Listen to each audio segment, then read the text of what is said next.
Les Misérables. C'était une journée calme et ensoleillée. Le portail en acier d'une prison s'ouvrit, laissant sortir un homme fatigué et avec une longue barbe. Vous êtes libre, Jean Valjean. Jean Valjean avait passé 19 ans en prison. Lentement, il leva ses yeux vers le soleil qu'il n'avait pas vu depuis très longtemps. Oui, enfin la liberté. Libre. Je suis enfin libre. Ouais. Jean Valjean retourna dans le petit village français où il avait grandi. Affamé et fatigué, il entra dans un restaurant espérant avoir un peu de nourriture. Où est le propriétaire? Je peux manger quelque chose ici? Eh bien, seulement si vous payez. Oh mais, bien sûr. Jean Valjean s'était fait un peu d'argent en prison et le montra au propriétaire du restaurant. Bon, très bien. Alors, asseyez-vous là. À ce moment-là, un homme plus âgé mangeant dans le restaurant cria d'un air indigné. Hé, qu'est-ce qui se passe ici? Patron, cet homme est un détenu. Que dis-tu? Un détenu? Quoi, vraiment? Ici, un détenu? Ici, là, dans cet établissement? Les autres clients commencèrent à se chuchoter des choses avec inquiétude. C'est inacceptable. Vous voulez dire qu'on devrait manger à côté d'un prisonnier dangereux? Non, mais...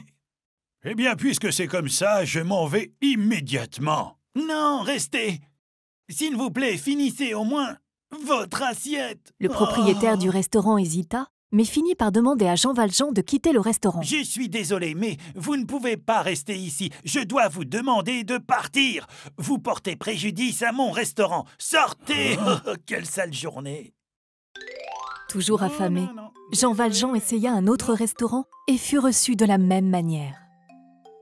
Mais je ne suis pas un violent criminel. Pour moi, c'est la même chose, hein, vous savez. Je ne servirai pas un ex-détenu, non. Oh, Face à tant de rejet et de discrimination, Jean Valjean se sentit désespéré et triste. Jean Valjean savait qu'il avait été bon dans sa vie. Il avait vécu avec sa sœur veuve et ses enfants. Ils étaient pauvres et même s'ils travaillaient dur, ils n'arrivaient pas à subvenir à leurs besoins. Voir ses jeunes neveux au lit, morts de faim, lui brisait le cœur.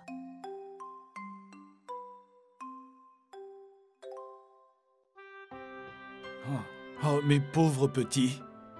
Ils n'ont même plus la force de pleurer. Oh. Il fit de son mieux pour trouver du travail, S'il vous plaît, mais les je temps ferai étaient n'importe durs quoi. et Engagez-moi. personne ne Je voulait veux l'embaucher. travailler au champ. Oh. Il était désespéré en pensant à sa famille affamée. Si seulement je pouvais donner un peu de pain à mes neveux.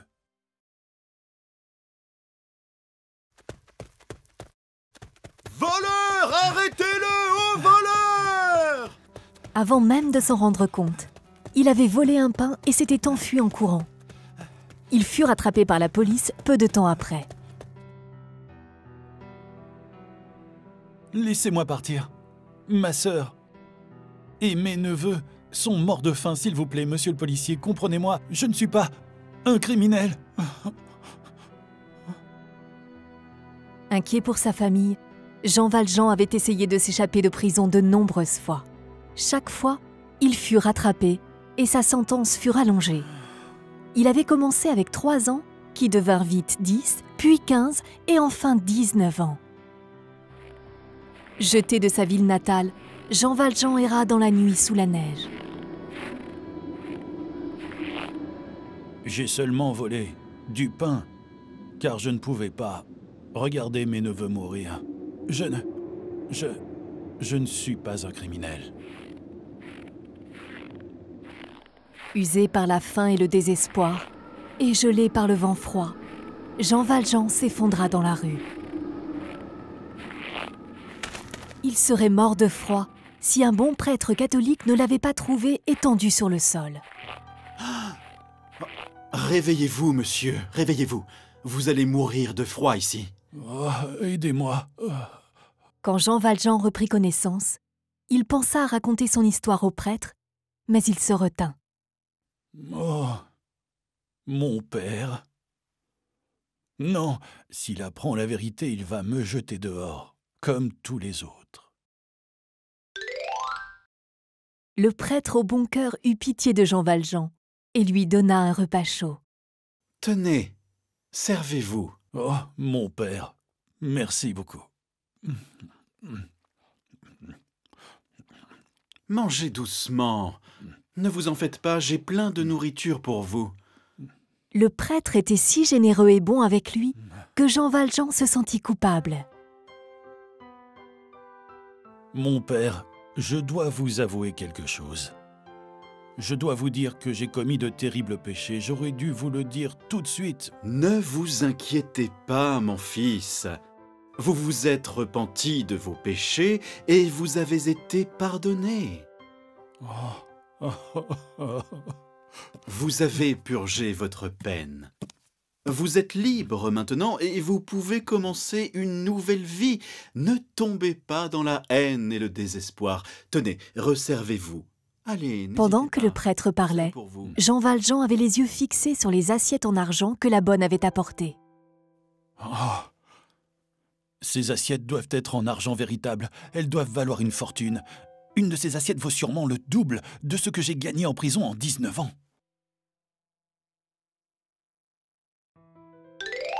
Cette nuit-là, Jean Valjean n'arrivait pas à dormir. L'image des assiettes en argent hantait son esprit. Comment puis-je le trahir, alors qu'il a été si bon avec moi? Mais le monde est injuste.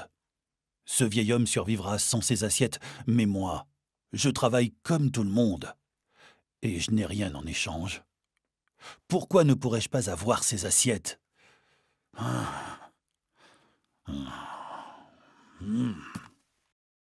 Alors que tout le monde dormait, Jean Valjean alla ouvrir le placard contenant les assiettes. Laissant son côté obscur prendre le dessus, il prit 3 assiettes et s'enfuit dans la nuit.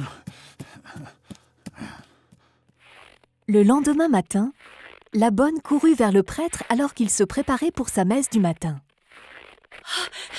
Mon père, quelque chose d'horrible est arrivé, mon père. Quoi donc? Mon enfant, dites-moi. 3 de vos assiettes en argent ont disparu, mon père. Comment? C'est l'ancien prisonnier qui les a prises. Mon enfant, mais où est-il maintenant? J'ai vérifié sa chambre, le lit est vide et il est parti. Il s'est enfui avec les assiettes. Nous devons tout de suite appeler la police, mon père. À la grande surprise de la bonne, le prêtre sourit. Mais, mon père, Vous ne direz rien à personne, d'accord? comment? Ces assiettes en argent reviennent aux nécessiteux. Dieu m'a aidé à voir la futilité de mon avarice, car j'ai voulu servir mes invités dans des assiettes en argent alors que les gens meurent de faim dans la rue. La bonne était perdue, mais ne pouvait désobéir à son maître. Jean Valjean fut arrêté par la police pour montrer ses papiers.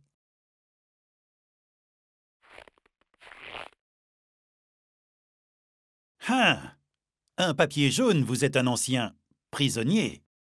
Jean Valjean paniqua quand il pensa aux assiettes en argent dans son sac. Et qu'est-ce que vous avez dans votre sac, là? Oh, rien, juste des vêtements et de la vaisselle, voilà. Laissez-moi voir ça. Ne bougez plus! Revenez! Au voleur! Attendez! Revenez tout de suite! Attendez! Mais pourquoi j'ai fait ça? Encore une fois, Jean Valjean fut arrêté pour vol. Ce soir-là, la police s'en alla voir le prêtre au moment du dîner. Mon père, nous avons des questions à vous poser. Mon père, reconnaissez-vous cet homme? Avant que la police ne puisse continuer, le prêtre courut vers Jean Valjean et prit ses mains. Ah, mon ami, je t'ai tellement attendu. Hein? Jean Valjean et la police étaient choqués de la réaction du prêtre. Le prêtre attrapa un chandelier en argent sur la table et le tendit à Jean Valjean. Tu as oublié de prendre ça. Tu ne te souviens pas? Je t'ai donné le chandelier et les assiettes hier, quand tu as promis d'être un homme honnête. Mon père, vous voulez dire que cet homme ici présent n'a pas volé vos assiettes en argent? Mais bien sûr que non, je vous dis que c'était un cadeau. C'est vrai, mon père? Ah, Les policiers voyaient bien que quelque chose clochait, mais ils n'eurent de choix que de croire l'histoire du prêtre. Jean Valjean fut profondément touché par la gentillesse du prêtre, et des larmes de remords remplirent ses yeux. mon père, je n'oublierai jamais ça. Comment pouvez-vous pardonner quelqu'un comme moi? Mon ami, ne gâchez surtout pas le reste de votre vie pour un moment de faiblesse.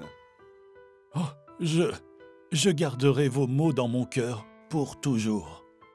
N'oubliez pas, la loi punit les pécheurs, mais l'amour les sauve par le pardon. Pourquoi ne laisseriez-vous pas de côté la culpabilité et le désespoir pour vous laisser guider par l'amour? Tenant sa parole, Jean Valjean garda les mots du prêtre dans son cœur, pour toujours. Il mit de côté son désespoir et sa colère, et dédia sa vie à aider les gens dans le besoin.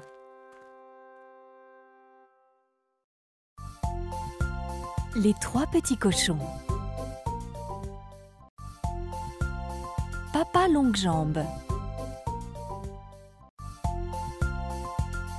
Les voyages de Gulliver. Peau d'âne. Peter Pan. Anne et le bonheur.